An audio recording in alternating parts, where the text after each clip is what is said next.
Bonjour mesdames et messieurs et bienvenue à vous dans votre émission Ma famille, ma vie. Aujourd'hui on est le lundi 7 novembre 2022, on est en direct avec vous, il est 10h30.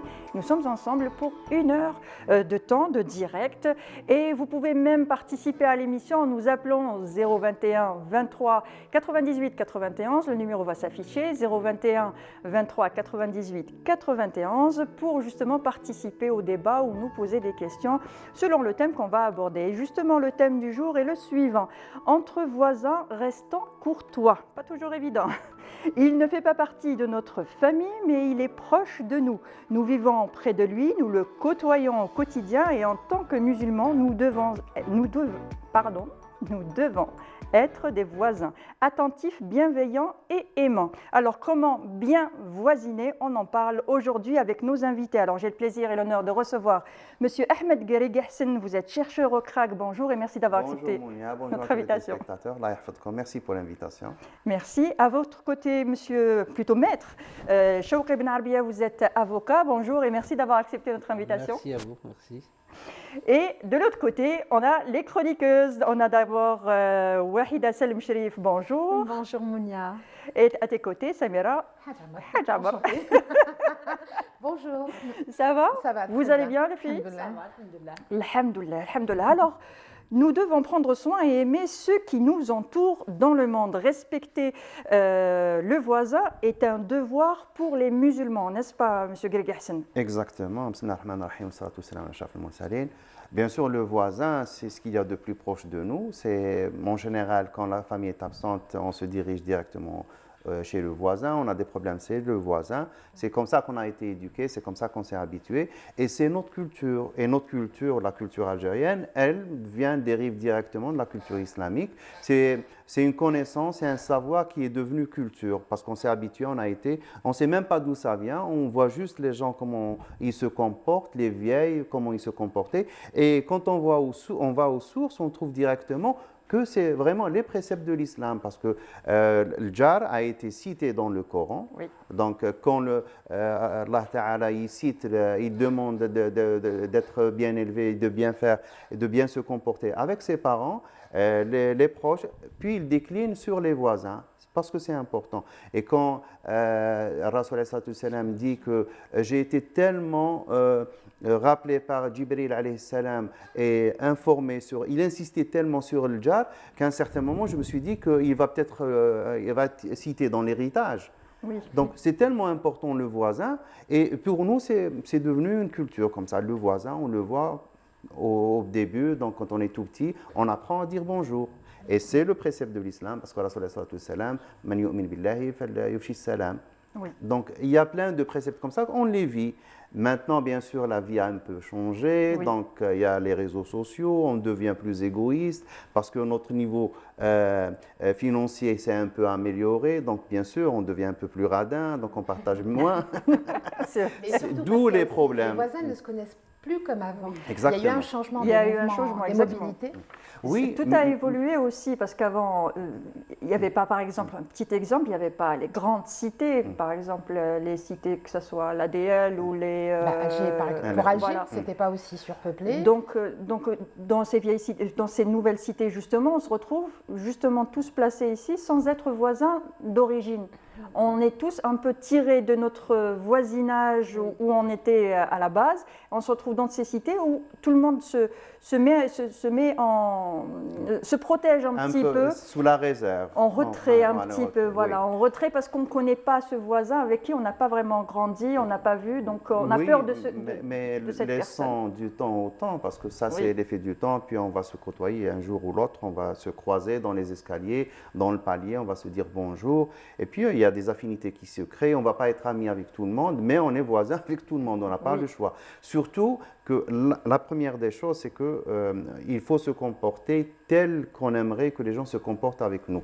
C'est ça. Donc, on n'aimerait pas être dérangé, on n'aimerait pas être insulté, on n'aimerait pas être qu'on nous jette quelque chose sur la tête. Ça, Donc, on ne doit pas le faire, tout simplement. puni C'est par, la réciproque. C'est puni par justice. Voilà, en psychologie, on appelle ça l'effet miroir. Donc, on ne fait pas à autrui ce qu'on n'aimerait pas qu'on nous fasse. Qu'on nous fasse, exactement. Voilà, et ça, c'est connu. En fait, le B.A.B.A. est très simple. Les principes, on les connaît tous. Donc, le souci, c'est qu'on les connaît tous, mais ce n'est pas tout le monde qui les applique. C'est ça. Il y a une forme d'égoïsme, vous avez raison. Exactement. On va continuer d'en parler. Je vous propose d'abord de suivre un micro-trottoir de notre journaliste Samia Bouhourou, justement, qui a tendu le micro aux passants pour leur demander leur avis sur le voisinage, et on revient tout de suite après. Elle me laisse uniquement avec une seule voisine. Je ne sais pas. On dirait, oui, on dirait une famille عندهم هما. On dirait une famille هكذاك. Elle me laisse toujours ma part. Oui, مع بنتها نلبسوا مع بعض هكذاك اللي جانا jusqu'à maintenant رانا رحلنا و jusqu'à maintenant نروح لعندهم. Je n'oublierai jamais Fafouche et Pirania.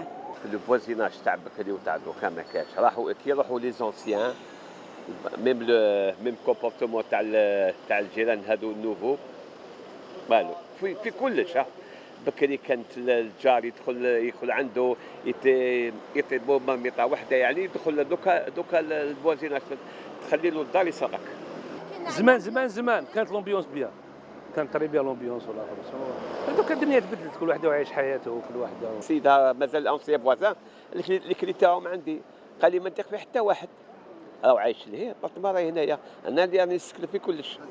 Bon, concernant le voisinage تاع زمان ما يتعوضش امبوسيبل يتعوض. انا كي نجي لحومتي نبدا نبكي باسكو الفوازيناج تاعنا تقدر تقولي فاميليا تقولي خوتي تقولي بابا يما ولادهم خاوتنا تربينا فريمون تربيه سوليداريتي محبه تشمي برك الماكله وتكوني في الدروج يدخلوك للدار يقولك لازم تذوقي يا بنتي لازم تذوقي هذه ماشي مليح والله غير هكذايا.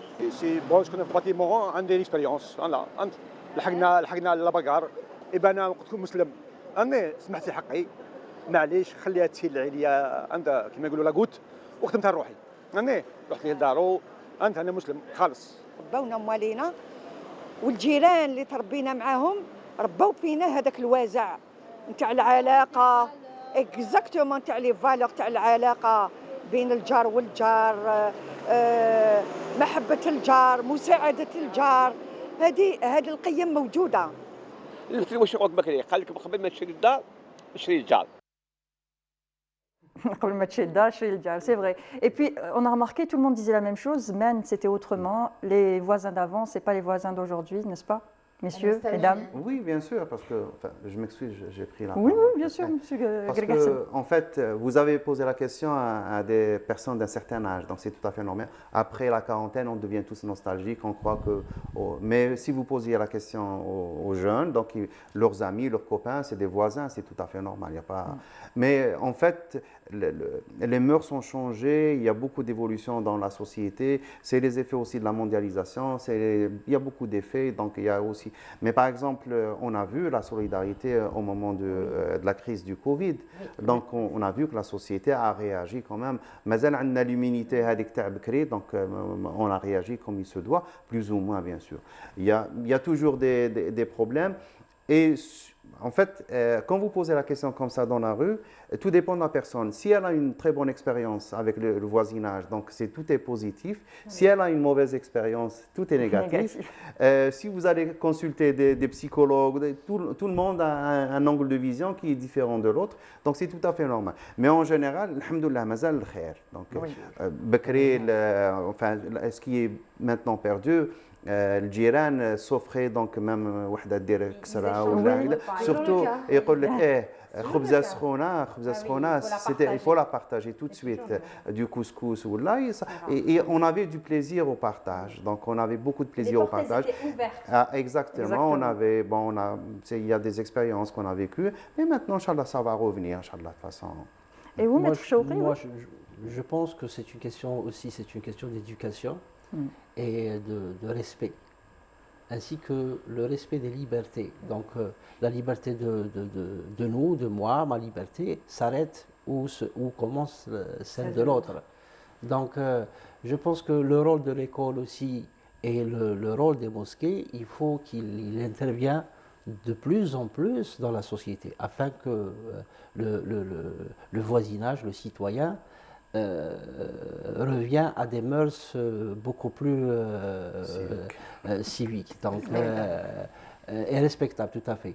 Parce que généralement, les problèmes qu'on retrouve entre voisinage, c'est des problèmes, je pense que liés à des problèmes professionnels, à des problèmes familiales en général, à des problèmes disons, d'environnement. Le voisinage essaye de faire ressortir cette émotion. C'est l'exutoire. Oui, bien sûr. Tout à fait. Il essaye de. Il y a quand même des gens qui ne sont pas normaux dans différents quartiers, mais généralement c'est pour cela qu'on doit se baser beaucoup plus sur l'éducation et le respect à travers l'école et la mosquée autant que c'est très important, c'est très important pour la société. Surtout que la nouvelle génération justement est très influencée par les réseaux sociaux. La nouvelle génération est en train d'être influencée aussi par l'Occident. On est en train de s'occidentaliser, exactement. Et du coup, on est en train on va vers l'individualisme, on va vers le repli sur soi, rester pour soi. Le fait d'être égoïste aussi. Et c'est pour ça qu'il faut commencer justement dès la petite enfance, à l'école, aux mosquées aussi. Ce qui nous arrivera, c'est ce qui est arrivé aux Occidentaux. Au 19e siècle, ils avaient encore leur société avec leurs traditions, leurs mœurs, et puis ils ont vraiment investi dans le matérialisme, et puis maintenant ils reviennent aux valeurs vraies. Maintenant, et c'est ce qu'il ne faut pas faire, parce que c'est une folie d'avoir vu les gens faire les mauvaises expériences et de les répéter par la suite. Exactement. Nous avons nos traditions, nous avons nos mœurs, nous avons bien sûr nos défauts, mais nous avons aussi des qualités qu'il faut conserver coûte que coûte. Et ça, donc il y a beaucoup d'acteurs sociaux qui jouent ce rôle, donc il y a beaucoup d'associations qui font ça, et les gens, on a tendance à les idéaliser quand on voit des jeunes qui s'investissent dans le mouvement associatif, quand on les voit, surtout pendant Ramadan, on se dit voilà, c'est des exemples. Et c'est bien qu'on voit les choses comme ça, qu'on les idéalise, parce que ça donne aussi de bons exemples aux jeunes. Maintenant, les jeunes, bien sûr, ils sont tout le temps avec leur téléphone, leur smartphone, ils sont tout le temps en train de voir Instagram ou Facebook, ils ne le voient plus. Nous, on vous appelle les vieux, vous êtes sur Facebook. On me l'a dit, on vous a abandonné Facebook, ça c'est pour les vieux. Voilà, maintenant que les adultes sont sur Facebook, nous on va sur autre chose. TikTok, parler de TikTok. Ah oui, ça c'est encore plus grave. Donc c'est bien, il y a beaucoup d'avantages dans ces réseaux sociaux, mais il y a aussi beaucoup d'inconvénients, parce que vous l'avez bien dit, ils risquent de se recroqueviller sur soi, donc ils sont plus renfermés, ils sont plus réservés. Mais ça, les parents doivent intervenir pour les obliger à aller vers les autres, notamment avec les sports collectifs.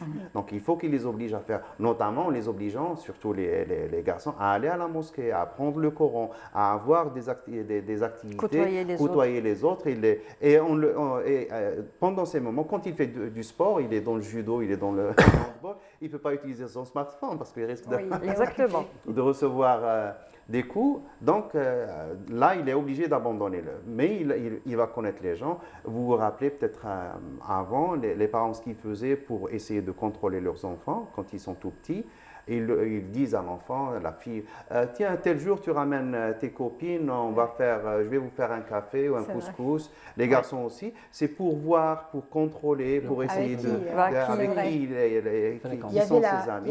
Pardonnez-moi, il y avait aussi la bibliothèque de quartier. Exactement. Il pouvait y avoir un centre culturel. Il y en a pratiquement dans tous les quartiers. Les conservatoires, c'est important. Les conservatoires. Ça dépend du quartier. Il y avait des écoles de danse, des choses comme ça. Toutes ces activités, c'est bien que les gens, surtout parce que au début, avant c'était quelque chose de merveilleux, maintenant c'est devenu indispensable. Oui. Parce qu'il y a beaucoup de risques avec les réseaux sociaux. Et de là, on voit aussi le comportement avec les voisins. Il y a des jeunes qui respectent moins, qui ne savent pas comment même réagir avec les adultes parce qu'ils ne connaissent pas. Ils connaissent que les gens de leur âge. il fait le smartphone. Ils ne savent pas comment se comporter. Ils ne se rendent même pas compte que ce n'est pas comme ça. Exactement. Ce n'est pas de leur faute aussi. Et avec nous au téléphone aujourd'hui, justement, pardonnez-moi de vous couper comme ça, avec nous, professeur Rachid Hamadouche, vous êtes sociologue, bonjour. Bonjour. Bonjour. Bien, merci de prendre notre appel. Alors, justement, que pouvez-vous nous dire sur l'évolution justement du voisinage, du fait qu'on ne voisine plus comme avant ces derniers temps? On vient de voir un reportage où tout le monde disait avant les voisins, c'était pas comme aujourd'hui, ce n'est plus la même chose, ça a beaucoup évolué et les gens sont plus retirés, plus recroquevillés sur eux-mêmes dans leur appartement. Oui, merci pour l'invitation. Bonjour à vous et à vos invités. Vous savez, vous posez là une grande problématique. C'est la problématique du lien social. Oui. Du lien social. Donc, des relations sociales, si vous voulez. Voilà, en d'autres mots. Donc, il y a changement, bien sûr. Bon, il y a changement de la société, il y a évolution, il y a mutation, il y a bouleversement. Donc, qui dit changement, c'est-à-dire il y a aussi changement dans les comportements.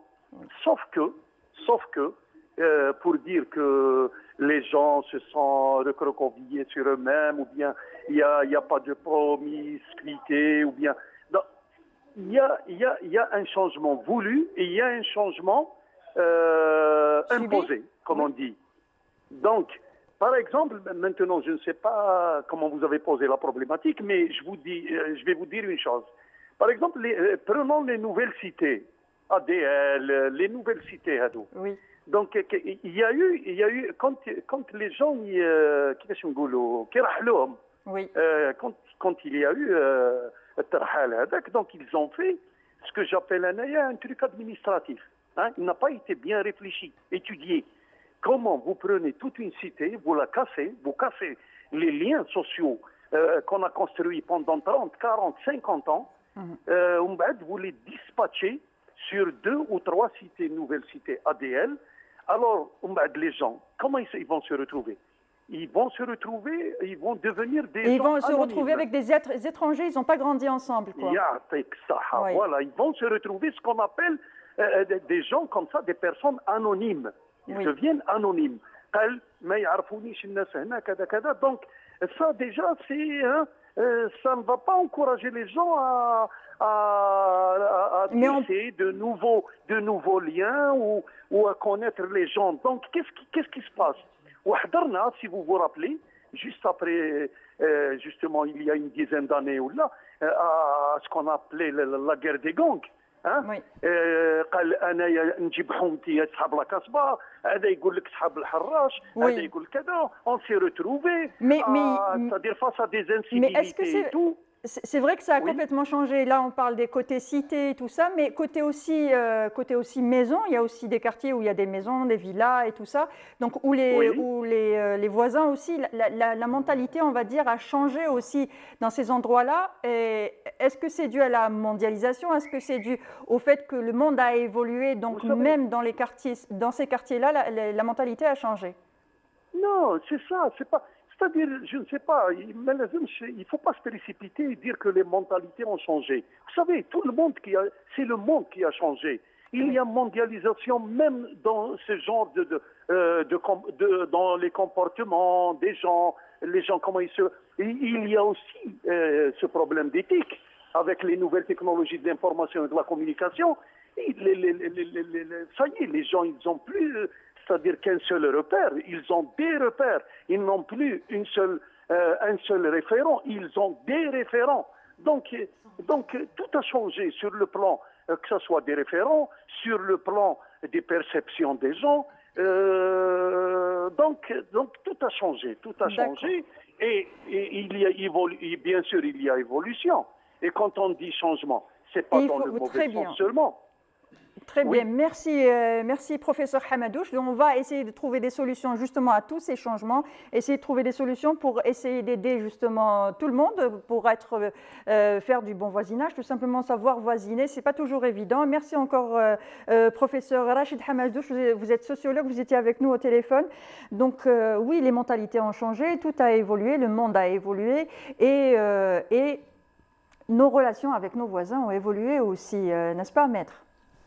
Ça a évolué certainement, mais le problème reste le même.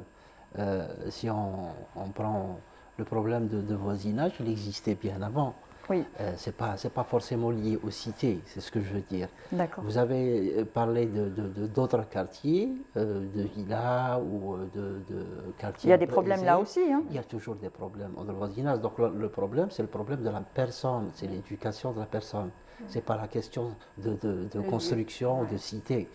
Et si on prend ce qu'a dit le professeur, il y a aussi, il faut positiver la chose. Les gens habitaient dans des deux pièces et des quartiers précaires et qui ont bénéficié de logements agréables dans des endroits. Donc il ne faut pas voir uniquement le fait de déménager, vous allez déménager en enfer. Non, c'est pas ça. Il y a des cas par cas. Et moi, ce que j'ai constaté, parce que nous vivons dans la même société, c'est que ce qu'on a constaté, c'est l'absence de la loi et l'application de la loi. Oui. Parce qu'on est inconscient, on ne connaît pas bien la loi, justement. On ignore la loi. On ignore la loi. On ne connaît pas nos droits. En tant que voisin ou en tant que... Les droits et les obligations aussi. C'est un partage d'un espace de vie. Donc, c'est pour ça que j'ai commencé par la liberté. Ma liberté se termine où celle commence celle de l'autre. Donc, c'est une question aussi d'application de la loi, afin que la loi sera appliquée d'une manière ou d'une autre. D'une manière amiable ou d'une manière un peu sévère. D'une manière amiable, c'est que premièrement, il faut y avoir, ils ont fait pas mal de quartiers où ils ont créé des comités de quartier afin de faire la conciliation entre les voisins. Ça existe en Kabylie depuis des siècles. Tout à fait. Et dans plusieurs régions d'Algérie, il n'y a pas qu'en Kabylie, où le problème est d'abord réglé au niveau local. Au niveau local. On n'appelle pas la gendarmerie ou la police. Exact, parce que l'appel à la police ou à la gendarmerie crée un autre problème. D'autres problèmes, avant d'arriver aux procédures, il crée d'autres problèmes. Donc je pense que le comité de quartier, les comités de village, parce que même au niveau des villages, ça existe. Encore aujourd'hui. Oui. Au niveau des villages, ça existe une autre forme mais il y a toujours les problèmes de voisinage. Ils sont même mixtes maintenant. Oui. Les femmes peuvent participer. Oui, non, mais c'est pas uniquement, même le problème entre voisinage existe ailleurs, c'est pas uniquement lié aux villes. Oui. Et ce n'est pas uniquement lié à l'Algérie. Oui, mais ça existe dans le monde entier. Dans le monde, j'ai vu pas mal d'émissions européennes, etc. Et il existe des histoires incroyables, mais plus graves que nos problèmes. Exactement. Il faut le dire. L'avantage, c'est que nous, en tant que société musulmane, on a un niveau, un peu de degré disons, on arrive à se parler, on arrive à essayer de régler les choses avant d'aller à la justice, avant de franchir un pas. Voilà, il y a toujours des fois des fêtes comme l'Aïd, comme Ramadan. C'est l'occasion de se pardonner. Donc on essaie d'utiliser ces moyens religieux, ces moyens de société afin de résoudre les problèmes. Et il y a d'autres problèmes qu'on ne peut pas les résoudre, sauf et uniquement par l'intervention de la justice. De la justice, et justement, on va en parler des lois avec toi. Oui, un peu. Je ne suis pas une spécialiste. D'accord. Mais bon, voilà. Donc, c'est la rubrique... comment s'appelle ta rubrique déjà? Pêle-mêle. Oui, on parle de tout à chaque fois. Exactement. Pêle-mêle avec Samira Hadjamar.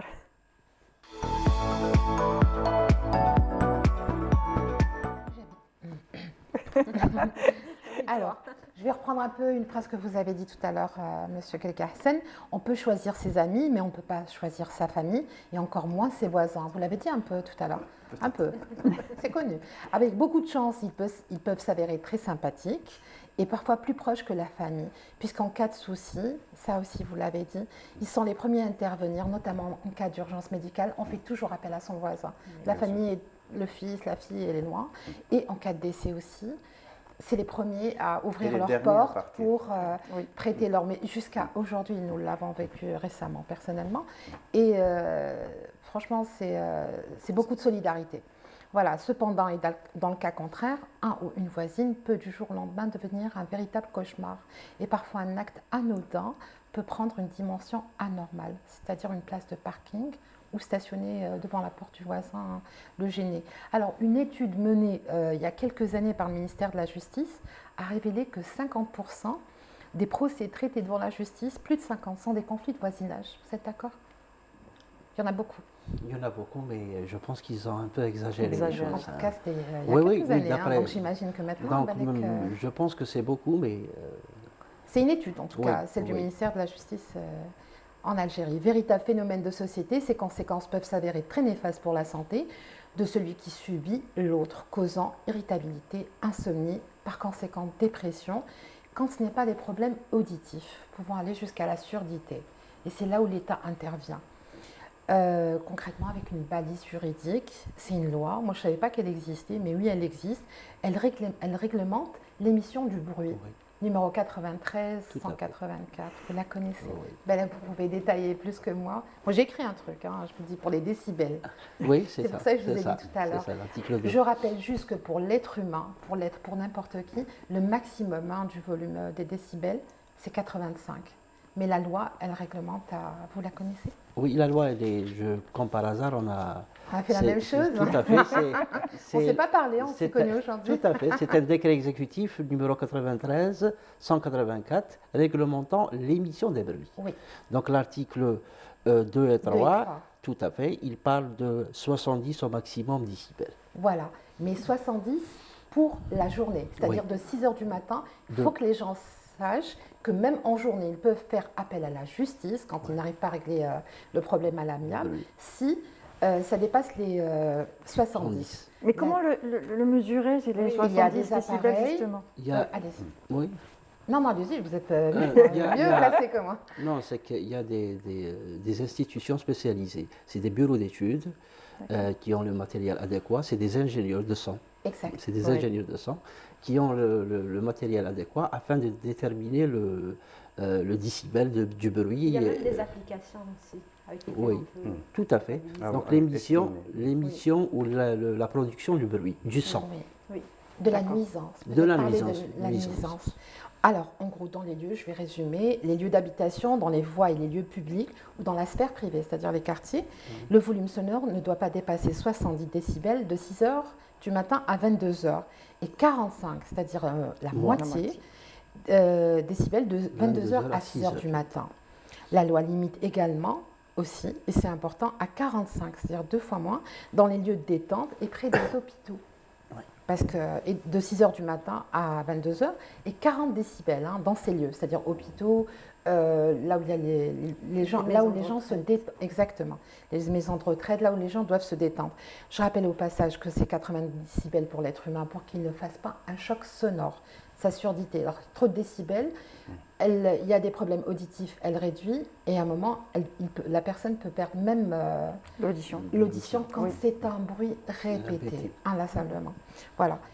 Pour les voies de recours, elles sont nombreuses avant d'en arriver là. On peut interpeller son voisin, lui parler. Normalement, on est des gens civilisés, on l'interpelle gentiment, poliment. On peut lui écrire une lettre. Oui. Courtoise. Un message sur Facebook. Mais courtoise, vraiment courtoise. Gentiment, on écrit la lettre, parce qu'il y a des fois des lettres qui ne sont pas très... Du dessous nous écrivent quand on a fait du bruit, parce qu'on a reçu du monde pour un anniversaire, une fête, ils nous écrivent qu'on a fait du bruit la prochaine fois, parce qu'ils ont un petit bébé. On répond par, soit en descendant s'excuser, ou on répond aussi par écrit. Et en fait, depuis, on leur écrit, on les informe qu'on va faire on va recevoir du monde pour ne pas les gêner. Et franchement, on s'est... Alhamdoulilah. Voilà. Non, mais sérieusement. Et tout le monde a pris cette habitude, c'est nouveau, hein. Ils ont pris l'habitude de s'écrire, on se laisse des post-it sur les portes pour informer, pour la place de parking quand c'est un nouveau locataire. Alors voilà, interpeller poliment, ça, lui écrire un courrier courtois, trouver un bon médiateur. On peut dans le quartier, il y a toujours une personne plus ancienne, une personne âgée. L'ami de tout le monde, l'ami de tous les voisins. Exactement, le plus gentil, le plus sérieux. Avant d'en arriver au médiateur de la République. Alors, on peut interpeller un médiateur, c'est pour ça que le président a créé ça. Dans toutes les wilayas, on a un médiateur. Il peut intervenir avant d'en arriver à la justice. Mais avant ça, il y a au niveau des APC, il y a un service qu'on appelle ça. Social? Non, pas le social. Il y a, pour les dérangements, il a un nom en latin comme ça, je ne me rappelle plus. D'accord. Donc, il y a un service. Mais là, on fait un courrier. Oui. On peut aller les voir et ils vous disent qu'est-ce qui se passe et ils essaient d'intervenir, ils viennent voir. Donc, si c'est quelque chose de dangereux, ils verbalisent. Sinon, ils vous disent qu'il faut aller à la justice. Mais, mais le service existe au niveau des APC, ça fait longtemps. Comme on peut interpeller, parce qu'en général, il y a une mosquée ou plus dans le quartier, l'imam connaît à peu près toutes les personnes qui viennent régulièrement, on peut interpeller, et je l'ai déjà entendu plusieurs fois, l'imam pour qu'il, quand il fait son prêche, puisse poser une problématique. Ça peut être pour des déchets, ça peut être pour problème de stationnement, enfin bref, pour le respect de ses voisins. Et quand c'est l'imam qui le fait, il le fait dans l'anonymat, donc ça concerne tout le monde. Donc personne ne se sent visé. Voilà, exactement. Et blesser la sensibilité. On ne va pas mettre la personne dans un coin et puis lui taper dessus. Comme ça, c'est mieux. Voilà, alors si ça ne marche pas, qu'est-ce qu'on fait? On peut collecter des preuves, des témoignages, on peut faire une pétition. La pétition, on l'adresse à la mairie. Et les preuves, alors, on peut faire appel à un huissier de justice pour venir attester, au-delà des services du bureau d'études ou des ingénieurs du sang. Il faut quand même attester par un huissier quand la voisine elle jette de l'eau à répétition et que ça nuit à l'environnement. Voilà, un dossier médical chez un médecin. Je vous regarde comme ça, vous validez ce que je dis. Hein, c'est jamais une bêtise. Quand on est parfois pour une place de parking, les gens viennent aux mains, il y a des blessures. Donc là, il faut un certificat médical du médecin légiste. Voilà, seul le médecin légiste peut donner cette. Parce qu'il déclare l'incapacité de. Mais si on en arrive là, c'est. Nous sommes allés un peu loin. Nous sommes allés un peu loin dans le. C'est qu'il y a un problème de constatation des faits. Oui. Généralement, le voisinage a un problème de constat. Mais quand vous avez des coups, c'est visible sur le corps? Avant d'arriver, il y a un problème entre le voisinage sur une atteinte. Quelconque. Anodine parfois. Tout à fait, quelconque. Donc, avant d'arriver, il y a ce constat qu'on doit le faire, c'est par faire appel à un huissier de justice et par ordonnance du tribunal. Oui. Il faut faire une ordonnance auprès du président du tribunal qui vous désigne un huissier de justice afin de constater ces faits. Une. Deux, il faut faire appel à la police ou la gendarmerie pour qu'elle intervienne pour constater les faits aussi. Oui. Vous n'avez pas le droit de constater, de créer vous-même une preuve. Une preuve. Et l'intervention avec le témoignage du voisinage aussi. Il peut ramener un plus dans votre dossier, dans votre procédure, disons, avant d'arriver au dépôt de plainte officielle devant le parquet. Voilà. D'accord, donc pour déposer une plainte, il faut vraiment faire appel à l'huissier de justice, la police, la gendarmerie et tout ça. Tout dépend du cas. Tout dépend du cas. On ne peut pas prendre des preuves seul avec un téléphone ou avec... Non, c'est interdit. Non, c'est interdit. Mais si c'est des bruits qui sont tard dans la nuit, comment on va faire? Parce que quand on a des voisins imprévisibles, ils ne sont pas réguliers dans leur... on appelle ça le tapage nocturne. Donc le tapage nocturne, c'est que vous faites appel directement à la police. Oui, et elle intervient, elle constate et peut-être qu'elle va en première à l'amiable où elle va verbaliser parce qu'ils ont des renseignements, ils ont des informations concernant toutes les personnes qui habitent dans les quartiers, qui est bon, qui est mauvais, qui est moyen, qu'est-ce qu'il fait. Donc ils ont ces renseignements, ils verbalisent la personne, ils envoient le PV à la justice, au procureur qui va le citer à comparaître devant le tribunal correctionnel. Une dernière chose, nos voisins, nous devons savoir que même une menace verbale peut être punie par l'État, par la justice, pardon. Oui, l'État. Voilà, par la justice, c'est-à-dire qu'on ne peut plus dire ce qu'on veut. Ça peut se retourner, c'est puni par la loi. Les amendes, en général, c'est de 2 000 à 20 000 dinars. On peut faire 1 jour de prison à 2 ans de prison, selon le degré de la gravité de la menace aussi. Oui, voilà, de la menace. Par contre, comment on l'a prouvé quand c'est une menace? C'est que... Une menace verbale, oui, de mort, par exemple. Des fois, une menace de mort, il faut avoir le témoignage, il faut avoir des témoins. Mais des fois, il y a les gens un peu intelligents dans le mauvais sens, intelligents dans le mauvais sens. Mais le procureur peut appeler le concerné ou les concernés à faire des dépositions et déclarer les faits, comment ils se sont passés. Et automatiquement, c'est au juge de déterminer est-ce que il y a la responsabilité, il y a une responsabilité pénale ou pas. Surtout dans notre langage parlé, c'est tout de suite. Oui, mais justement, pour ne pas en arriver là, justement, il y a souvent justement des comités il y a les comités de quartier ou de village, et nous avons aussi par téléphone avec nous Monsieur Samir Djebbar. Vous êtes vice-président de Agraout. Je suis désolée. Agraout Ntawrit Mokaran. Voilà, désolé d'avoir écorché. Bonjour, vous êtes avec nous? Bonjour à tous nos auditeurs et auditrices. Bonjour de Tawrit Mokaran, de Kabylie et d'Alger. Alors, justement, il y a les comités de quartier, il y a les tajmat, justement, pour éviter que ça ne s'envenime entre les voisins. Vous faites les médiateurs. Comment que ça se passe? En fait, Agraout Tawrit Mokaran, il faut savoir que Tawrit Mokaran, c'est le plus grand village de la Kabylie, de toute la Kabylie. Et du coup, quand c'est un grand village, il y a beaucoup de monde.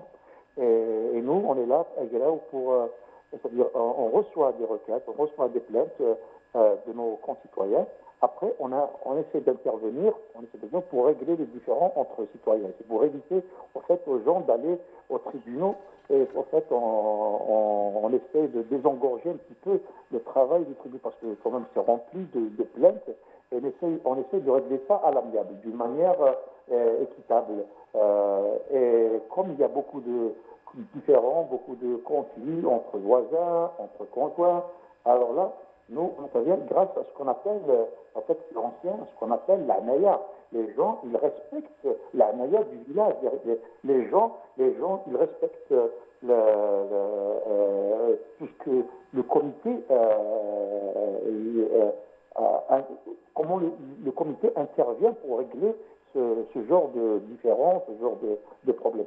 Et, alhamdoulilah, avant, ça a été dans ce qu'on appelle le tajma, c'est-à-dire en plein air. Mais là, nous, on a essayé de créer un conseil des sages. Le premier conseil des sages, en fait, c'est une salle où les gens peuvent venir et on les écoute. Il y a un conseil de sages, un conseil d'hommagés, de jeunes, de jeunes avocats, mais qui ne travaillent pas encore, qui peuvent nous aider. Nous, on essaie de régler les différends. Et bien sûr, ils payent une caution, ce qu'on appelle l'ouada pour cette dette.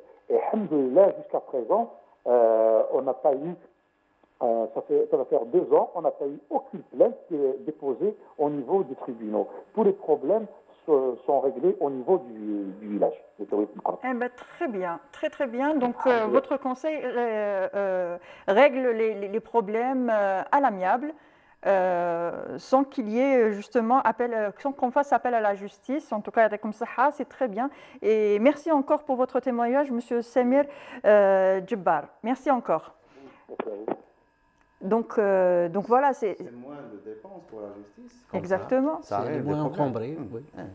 Ça aide. Mais aussi, il faut dire aussi que la sanction finale des tajmat, elle est sans pitié, parce que la personne, si elle n'obéit pas à la décision finale, elle peut être bannie. Exactement. Donc, c'est des gens qui sont carrément marginalisés. Et bon, il y a cette possibilité. Ils ne peuvent pas. Donc, ils essaient de concilier. Ils trouvent toujours le juste milieu. Maintenant, si la personne s'entête, Et il y a eu au moins quelques cas qui ont fait... Pas banni, mais la gendarmerie ou la police intervient. Non, la personne, elle est bannie du village. Bannie vraiment... Elle va être boudée peut-être. Boudée pendant... Non, oui.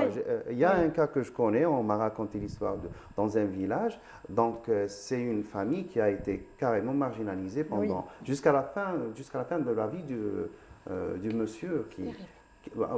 il a osé faire des choses, donc il a manqué de respect à la Tajmat, il a manqué de respect au imam dans la mosquée, il a dit qu'il ne reconnaissait aucune autorité du village. Ben, ils lui ont dit, ok, de toute façon, vous ne faites plus partie du village, vous avez vos biens, donc pas d'alliance, donc ces filles sont restées sans, donc personne. Ben oui, c'est comme ça. Ben oui, et surtout dans les villages. pas d'échange, pas de mu'amalat, pas de rien. Commerce entre eux, rien, c'est vrai. Et ça, c'est des cas à étudier parce que c'est des trucs de. Enfin, une sanction, il ne faut pas croire que c'est juste comme ça. Il y a des règles, là, c'est des règles qui sont. Et des codes à respecter. Des codes à respecter. Parce que nous sommes dans une société. Et bien sûr, la société, c'est des règles. Il y a une certaine façon d'être et de faire qu'on doit respecter. Des règles de bienséance. Et quels sont les droits justement du voisin, Feddin, justement? Le droit, c'est qu'il soit musulman ou pas, qu'on soit bien d'accord. En fait, le voisinage chez les religieux, donc il y a trois niveaux. Il y a le voisinage. Il y a trois liens dans le voisinage. Il y a l'islam, donc s'il est de la même religion, oui. Si c'est un parent, donc il a en plus donc le lien de parenté. Et puis l'amitié. Donc, et l'inverse, c'est le contraire. Donc, s'il n'est pas musulman, donc il a juste le droit de voisinage. Si c'est un ami, il a en plus un lien. Donc, si c'est un parent, il a d'autres liens. Donc, c'est comme ça qu'il traite. Et c'est des sphères de contact qu'on a avec les gens. C'est comme ça qu'ils voient la chose, qu'ils ont vu la chose, les juristes musulmans. Et le premier c'est le respect. Le premier rapport, c'est le respect. C'est le tahadi, donc c'est de s'offrir des choses. C'est d'aller, par exemple, s'il tombe malade, c'est d'aller voir après lui, donc d'aller chercher. On a eu quelques cas dernièrement ici à Alger où il y a de vieilles personnes qui sont décédées et les gens ne se sont même pas rendus compte. C'est les voisins qui les ont retrouvés malheureusement une semaine après. Ça, c'est du jamais vu chez nous. Et maintenant, ça commence à arriver. Il ne faut pas croire que oui, on est. C'est arrivé un peu partout. Je ne sais pas. Moi, je connais quelques cas ici à Alger. Mais bien sûr, on arrive au pire. Donc, il ne faut pas croire que. Il ne faut pas rester sur ses lauriers et dire oui, on est une société musulmane, mais ce n'est pas vrai parce qu'on commence à devenir comme les autres et c'est dangereux. On n'est pas comme ça et on ne doit pas être comme ça, il faut être vigilant. Il faut développer l'immunité. En fait, dans ce cas, sociologiquement, il faut qu'il y ait une.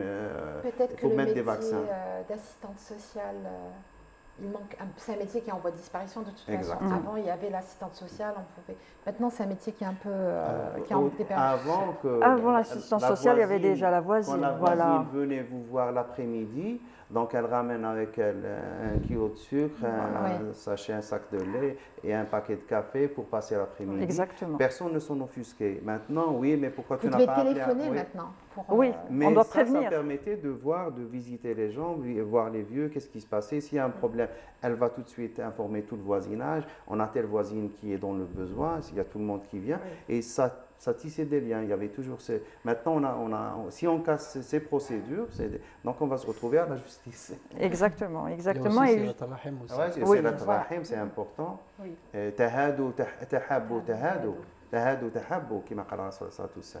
Donc le fait de s'offrir des choses, de se saluer le matin, de dire c'est des détails, c'est très important, ça tisse les liens. Et les liens de solidarité, comme vous l'aviez dit, donc Madame l'avait dit tout à l'heure, en cas de décès, donc c'est les premiers à arriver, c'est les derniers à partir de chez vous. Oui. Exactement. Eux qui cuisinent pendant les 3 jours. Pendant les 3 jours, c'est les voisins. Ça, c'est un précepte de la Sunna. Oui. Donc le meyyit ça se fait encore. Ça se fait, alhamdoulilah, et ça revient. Donc il y a des choses, mais il faut être juste vigilant pour ne pas. Et justement, Wahida a quelques histoires à nous raconter parce qu'elle a posé la question sur Internet. Elle a demandé aux internautes, voilà, exactement, de lui raconter certaines histoires qui se sont déroulées avec les voisins. Donc c'est dans sa rubrique Wisha, juste après le jingle.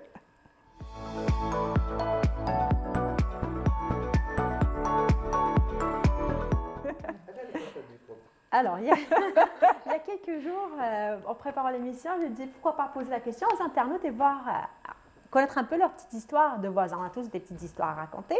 Et j'ai dit, bien, pourquoi pas avec nos internautes et les personnes qui ont l'habitude de regarder nos émissions. J'ai eu 5 petites histoires qui nous ont vraiment marquées. Je vais vous les raconter aujourd'hui. Donc, on commence par la première, qui est un peu rigolote. Donc, un jour, elle a croisé sa voisine. Elle lui a dit, Haram alik, tu as traumatisé la femme qui se charge de l'entretien du bâtiment. La voisine était étonnée. Elle m'a dit, Inch'Allah, qu'est-ce que j'ai fait?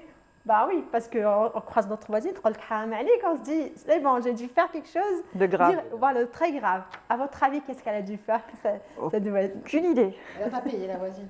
Non, du tout. Elle n'a pas payé la femme de elle lui a dit, à chaque fois quand elle passe devant chez toi, tu allumes la lumière, tu la surveilles, dès qu'elle se déplace, dès qu'elle s'éloigne de ta porte, tu l'éteins. Elle lui a dit, tu lui fais peur, tu la traumatises. Et la dame, elle s'est mise à rire. Elle lui a dit, mais non, en fait, elle a une lampe qui détecte les mouvements. Donc, à chaque fois, quand elle passait, il y avait la lumière qui s'allumait. Elle est partie dire à tous les voisins, il était assis. Donc, voilà, j'ai trouvé ça rigolo. J'ai dit, tiens, heureusement qu'elle lui a parlé, elle lui a expliqué la situation. Voilà, exactement. C'est pour ça qu'il faut quand même garder le contact et parler avec ses voisins. Exactement, voilà. Donc, elle a fait l'intermédiaire entre les deux personnes. Il y a aussi une très bonne histoire qui m'a vraiment touchée. Donc, cette dame, elle a dit, je venais de déménager dans une nouvelle résidence avec mon bébé. Un jour, mon mari était absent, j'étais avec mon père à la maison. Donc, mon bébé était tombé très malade, elle a dû l'évacuer à l'hôpital. Donc, descendus dans leur voiture, ils ont essayé de l'allumer, ça ne marchait pas. Affolée, il était tard, elle connaissait personne. Quand même, elle a été toquée chez ses voisins. La première voisine, elle a dit, je la connaissais même pas, je l'ai jamais croisée. Elle lui a demandé des câbles, histoire d'essayer de bricoler sa voiture, essayer de voir si elle peut démarrer ou quoi que ce soit. Elle explique la situation. La voisine lui dit, patientez 2 secondes, elle part. Et à votre avis, qu'est-ce qu'elle lui a donné? Non, pas des câbles, parce qu'elle n'en a pas. Exactement. Les clés de sa voiture, les papiers, elle lui a dit, tenez madame, allez-y. Faites ce que vous allez faire avec votre enfant et vous me les rendez dès que vous terminez. Elle dit, j'étais tellement émue que je n'arrivais pas à réaliser ce qui m'était arrivé. Je ne connaissais même pas la dame. J'étais une voisine qui venait de débarquer il y a quelques jours de cela. Je ne savais même pas qui elle était, elle ne me connaissait pas. Et ça, j'ai trouvé ça très, très touchant. Oui. Pour dire que voilà, mazal khayr kayen. Mazal, voilà. Il y a une autre histoire touchante. Elle a dit, le jour de l'enterrement de mon cher papa Allah yahmou, ma voisine devait se marier le jour même. Notre voisin, qui est le papa de la mariée, il a ramené les boissons, les chaises. Et au moment où la mariée devait sortir, donc elle est sortie en silence. Ils ne se sont même pas rendus compte, elle est sortie discrètement. Mais aussi, elle a exigé à la belle famille de s'éloigner de l'entrée principale du bâtiment à 200 mètres. Donc la mariée, elle s'est retrouvée à marcher pour ne pas gêner l'enterrement qui était en train de se faire. Le deuil oui, voilà, elle a vraiment respecté le deuil de leurs voisins. Très bien. J'ai aussi, par contre, j'ai rencontré des petites histoires qui nous attristent toujours de les lire, mais malheureusement, ça existe. Il y a une dame qui m'a dit, j'ai été une fois en litige avec ma voisine, elle n'a pas épargné mes enfants. C'est quelque chose qui m'était revenu souvent. Donc, un jour, je passais sous son balcon, elle a vidé son seau d'eau sur nos têtes et j'avais mon petit garçon avec moi. Ce geste a tellement traumatisé mon fils que j'ai dû déménager en urgence de ma maison. C'est interdit. On peut saisir la justice. Est-ce qu'on peut saisir la justice dans ce cas? Oui, saisir la justice. Tout à fait, c'est un acte de violence. Oui. C'est une atteinte à la quiétude. On va au poste de police directement? Oui. Dans le même état où on est, mouillé et tout ça, on y va et on se dit... directement à la police et intervenir, déposer plainte. La police va intervenir, elle va convoquer la personne et voir qu'est-ce qui s'est passé exactement. Il y aura certainement des déclarations d'une part et d'autre concernant les litiges, je ne sais pas, d'autres questions de voisinage. Il y aura une enquête aussi. Mais il y a toujours un sérieux dans l'histoire qui sera exposé au tribunal. C'est un peu long, c'est un peu long. Et les gens savent que c'est un peu long, c'est pour ça qu'ils essayent d'éviter la justice. Mais ils règlent leurs problèmes à la justice parce que le fait d'être convoqué fréquemment au tribunal, c'est pour quelqu'un qui travaille, ça lui crée un problème d'absence, il aura une sanction. Mais pas que, il y a aussi l'aspect financier, ça coûte cher une procédure. Vous faites appel à un avocat. C'est pas forcément, c'est des contraventions. Donc, c'est pas forcément. On peut avoir, si vous n'avez pas les moyens, vous demandez au barreau d'avocat que vous commettez connaître un avocat, une assistance juridique gratuite. Ah oui. Oui, bien sûr, ça existe. Mais ce qu'il faut dire, c'est que les gens, il ne faut pas se laisser emporter par la haine.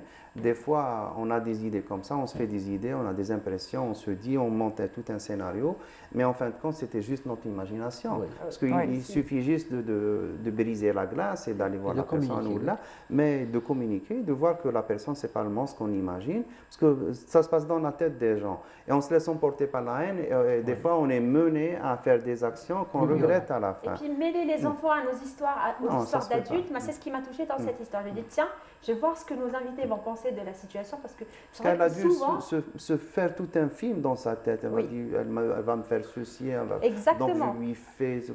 Et tout ça, c'est dans la tête des gens. Donc ça relève plus de la psychiatrie que d'autres choses. J'ai une dernière petite histoire qui m'a aussi un peu touchée. J'avais une voisine qui m'a tellement fait de mal.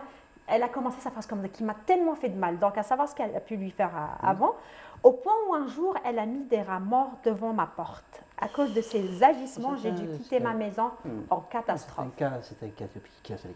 Oui, voilà. C'est pas un comportement d'une personne normale. Oui. Donc il faut faire la différence.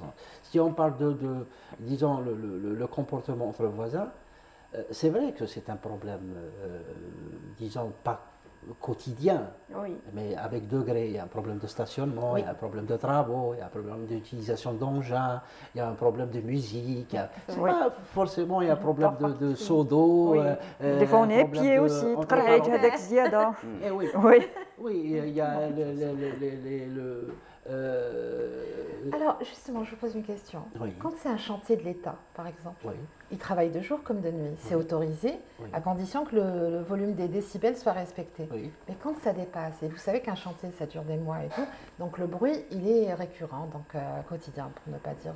Il n'y a pas que le bruit, donc il peut ramener des engins. Oui, les engins. Donc tout le bruit qui est engendré par... qui casse la route, qui font des dégâts. Donc, généralement, tous les travaux qui se font la nuit sont autorisés par l'administration, par l'autorité administrative. Donc ce n'est pas l'OLI ou le chef d'AERA ou le président de l'APC. Ils ont une autorisation de travail de nuit. Hein? Donc ils prennent, et c'est pour ça qu'ils donnent un délai. Si vous voulez faire une dalle, utiliser la bétonnière ou la centrale à béton, etc. Donc vous avez telle heure, de telle heure à telle heure. Alors. Il y a des moments, il faut accepter, obligé de terminer les travaux. Donc la circulation des engins, la nuit, parce que le matin, c'est un peu difficile pour tout le monde. Alors, il vaut mieux créer un petit problème aux voisins limitrophes que de créer un problème disant c'est pour ça. Mais il faut aussi parler des problèmes de voisinage qui ont des activités. Je ne sais pas si... Oui, justement, je voulais revenir à certains problèmes de voisinage. Le bruit. Pas que le bruit, parce que le bruit, on vient d'en parler, le bruit, les animaux de compagnie, on a aussi le fait on va dire, du jardinage, tout simplement. Dans une maison, même dans les cités maintenant, tout le monde a des pots de fleurs ou de plantes grimpantes et tout ça. Donc, par exemple, on va parler de jardinage, après on reviendra sur les animaux de compagnie.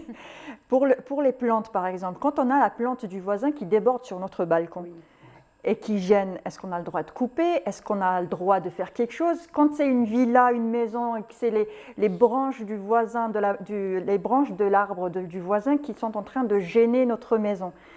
Gêner, ça dépend. Est-ce que c'est gêner visuellement ou gêner, on va dire, qui met en danger la maison, on va dire.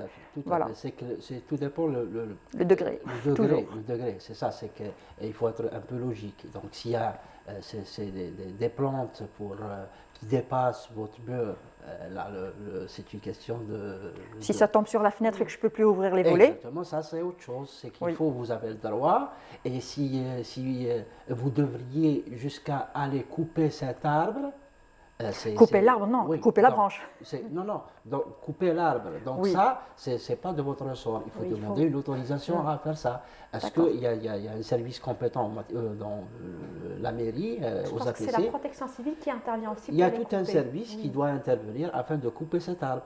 S'il crée un problème, s'il y a une conséquence grave sur la bâtisse, mais si c'est un problème de, je ne sais pas, qu'on peut tolérer. Qu'on peut tolérer, ça va aussi, on en parle tout simplement avec le voisin, s'il est compréhensif, parce que ce n'est pas toujours le cas. Si l'arbre est fruitier, qu'on a le droit de prendre les Si fruits. on peut prendre ses fruits. Exactement. Il y a toujours des Avant, c'est ce qu'ils faisaient entre les voisins, pardon. Ils mettaient des arbres fruitiers et ça dépassait. En tout cas, moi, chez nous, mon grand-père, c'est ce qu'il faisait, il nous disait c'est la part, voilà, c'est la part du voisin. Et la même chose pour nos voisins des deux côtés. Donc, c'était un bel échange. Ah ouais, c'est bien, mais un autre échange, en cas de dégâts des eaux, que faire? Ah oui. Là, voilà, le cas des dégâts des eaux, je pense que tout le monde est passé par là au moins une fois dans sa vie. Le voisin ou être la cause d'infiltration d'eau chez le voisin. Comment que ça se passe? C'est qui prend en charge les travaux? C'est difficile de prouver l'origine du problème. Et si on sait que l'origine, c'est le voisin? Non.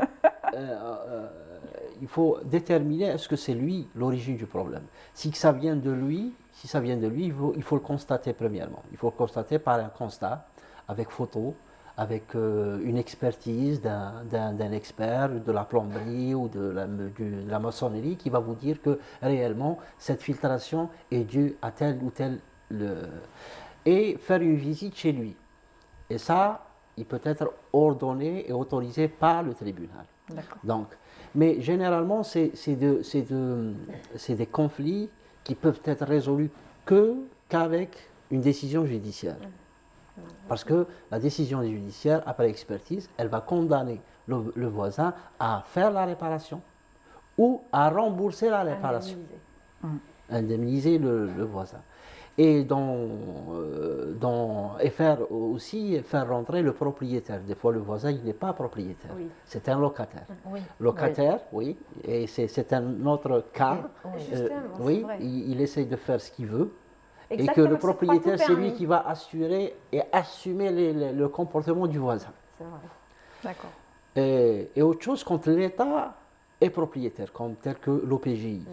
Donc, il faut faire la mise en cause de l'OPGI, de cet office de l'OPGI qui gère les biens immobiliers pour déterminer ce que l'OPGI, l'Office de promotion et de gestion immobilière, elle gère l'immobilier. Donc vous pouvez vous plaindre devant l'OPGI qui ont un service de réfection et de réparation. Très bien. Et elle peut intervenir aussi auprès de vous en justice, sauf si vous êtes demandeur ou défendeur. Donc tout dépend de votre position. Très bien. Mais il y a beaucoup de problèmes qui se en justice à cause de dégâts des eaux et tout ça. Et l'usage des parties communes, par exemple, quand les voisins déchargent ce dont ils n'ont plus besoin dans leur appartement, dans les parties communes, dans la cage d'escalier. Ils jettent quand il faut des travaux, ils construisent carrément. Voilà, ou qui s'approprient des produits. C'est pour ça, dès que j'ai commencé cette émission, je vous ai dit c'est une question d'éducation, de respect des autres et de l'absence de l'application de la loi.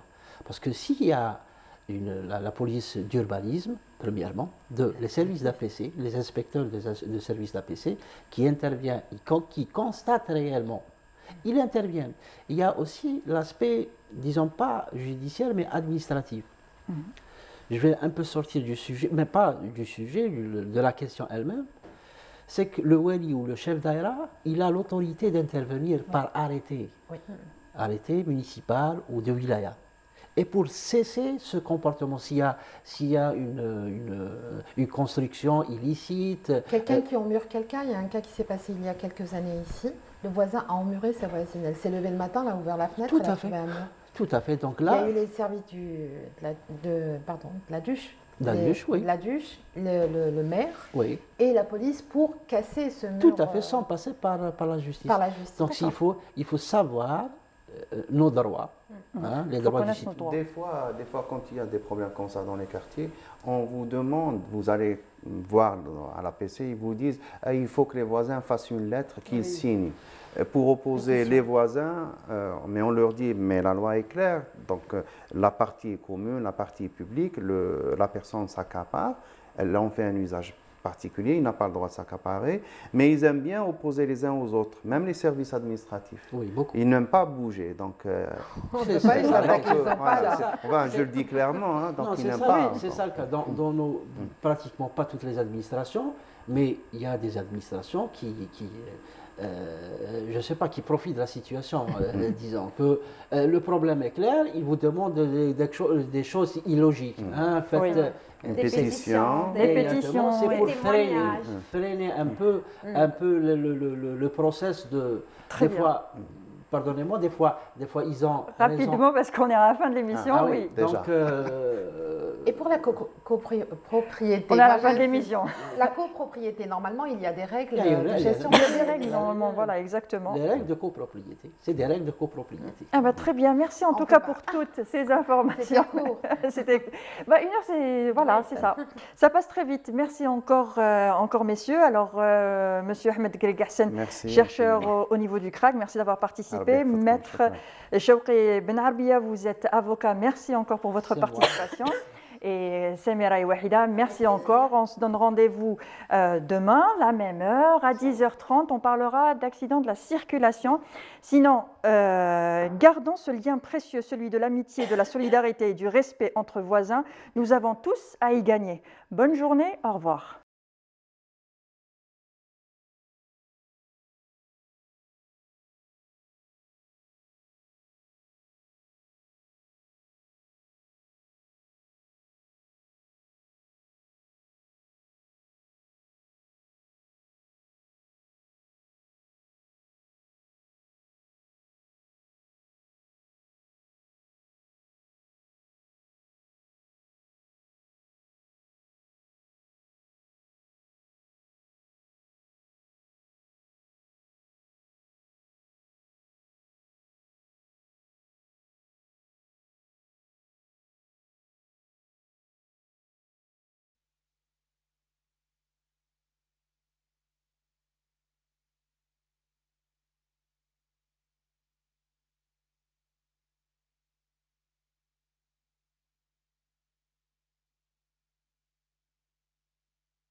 sera de la pub.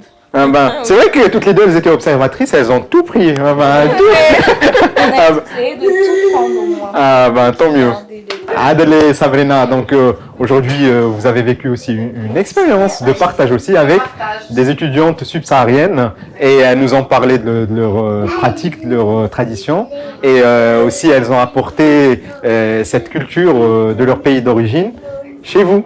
Et autour de votre table, on a partagé des moments et je pense qu'aussi c'est des moments inoubliables et c'est surtout pour les enfants. Hein, parce que tout à l'heure on a vu les enfants avec notre cher caméraman, il les initiait à la photo et tout. Et donc je vois que même les enfants ils sont en train de... Sachant qu'ils sont très timides, donc à la fin ils se seront lâchés. Ah ben tant mieux, tant mieux. Je suis très heureux de vous avoir reçu.